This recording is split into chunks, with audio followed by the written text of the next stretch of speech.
in high definition. This is 41 NBC News at 11.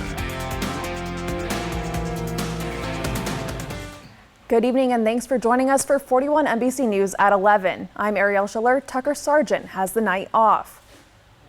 To our top story tonight at 11, the hunt is on for the person who fired shots into a home, killing a toddler and injuring a child.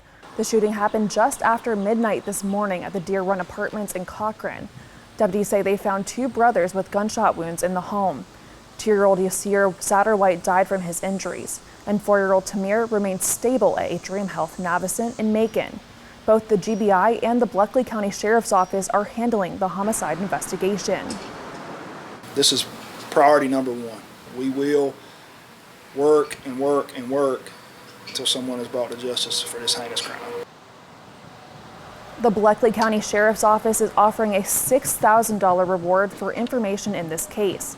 If you have any tips, connect with the Sheriff's Office. That number is 478-934-4545. In Macon, Bibb County deputies are looking into a shooting that killed one teen and sent another to the hospital. It happened at around 9:30 Friday night in the 1100 block of Carlisle Avenue off Napier Avenue. Both a 17-year-old and an 18-year-old were injured and taken to Atrium Health Navicent. Deputies say 17-year-old Tyreek Young of Macon died Saturday afternoon.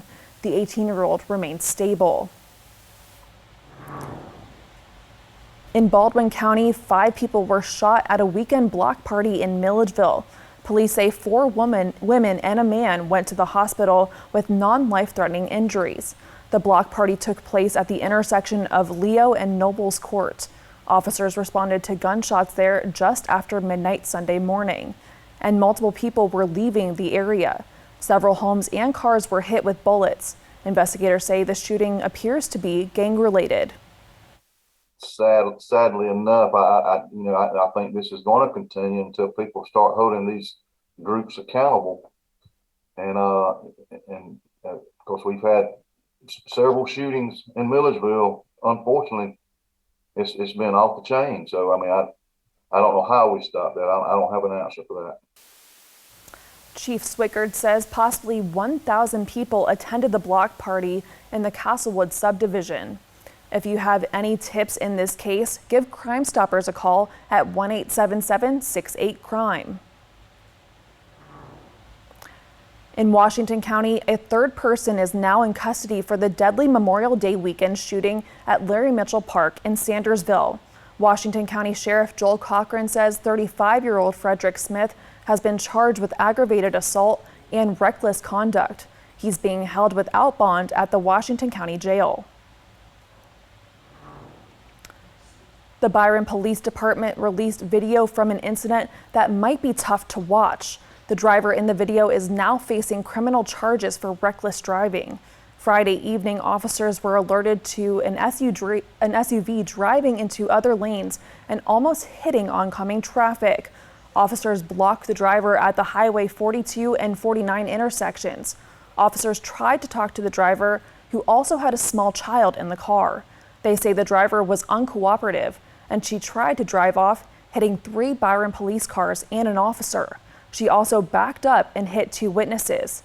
The driver went a short distance before she was blocked and arrested. Police arrested and identified the driver as 24-year-old Sierra Hibbert of Warner Robins. She faces 6 counts of aggravated assault. The Peach County Sheriff's Office says more charges are pending. Thankfully, no one was seriously injured. To see the full police video, you can head to 41NBC.com. A Hawkinsville man is facing charges for vehicular homicide in the first degree. The driver, Jay Reeves, is accused of hitting a man on a bike at around 9:30 this morning in Perry. Officers responded to Larry Walker Parkway and Ball Street, where they found the victim, John Hauser of Perry. Perry police tell us he was riding his bike when a Ford Expedition hit him and left the scene. Officers later found the vehicle near the Georgia National Fairgrounds, and K-9 units helped to locate Reeves. He's now in the Houston County Jail. Georgia State Patrol is investigating 2 deadly weekend crashes. The first happened at around 1:30 Sunday morning on Georgia Highway 127 in Perry. GSP says a vehicle ran off the road and crashed into a power pole. According to a witness, the driver, Jody Beal Jr. of Montezuma, walked into power lines, causing a high voltage explosion. Deputies say Beal died at the scene. A passenger was transported to the hospital with non-life-threatening injuries. And then Sunday evening in Crawford County, a driver died in a crash along Highway 42 near Matthews Road. Crawford County Sheriff Lewis Walker reports 54-year-old Reginald Jackson died in the crash. Jackson was traveling east when he lost control of his car and overturned. Deputies responded to the scene at around 6:30 Sunday night. Happening now, drivers who feel the need for speed should hit the brakes or be prepared to see blue lights this week. Operation Southern Slowdown kicked off today. This is a week-long operation to get drivers to slow down on interstates and state highways.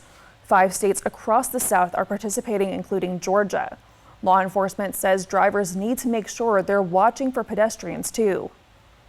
Come down to 35. I mean, we just worked a fatality there last night.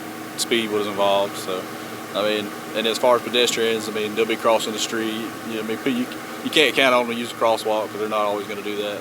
Try to keep your head on a swivel. You know, if you see somebody, slow down. According to the National Highway of Traffic Safety Administration, crashes in the U.S. in 2020 increased by nearly 7% compared to 2019. In Warner Robins, City Hall is temporarily closed because of air conditioning issues. According to a news release from City Clerk Mandy Stella, employees are working from home and operations may be delayed. The drive-thru is still open and accepting utility payments. If you have any questions, the city asks that you reach out to the department related to your question. You can call City Hall at 478-293-1000 for more information. Thanks so much for staying with us. The Centerville Fire Department is giving back to the Burn Center in Augusta through a Can It initiative. The department collects empty soda cans in a trailer, then the cans go to a recycling center. Money received from the center goes toward the Burn Center in Augusta, but the department needs your help. They want you to stop by at any time to make a contribution. I think it hits home for us because that's something, you know, that's one of the worst things I can think about other than dying is to get burned in a fire. And it's nice to be able to give money to help out other firemen in the state or citizens. The fire department says you can also leave cans on the side of the trailer located at 500 North Houston Lake Boulevard.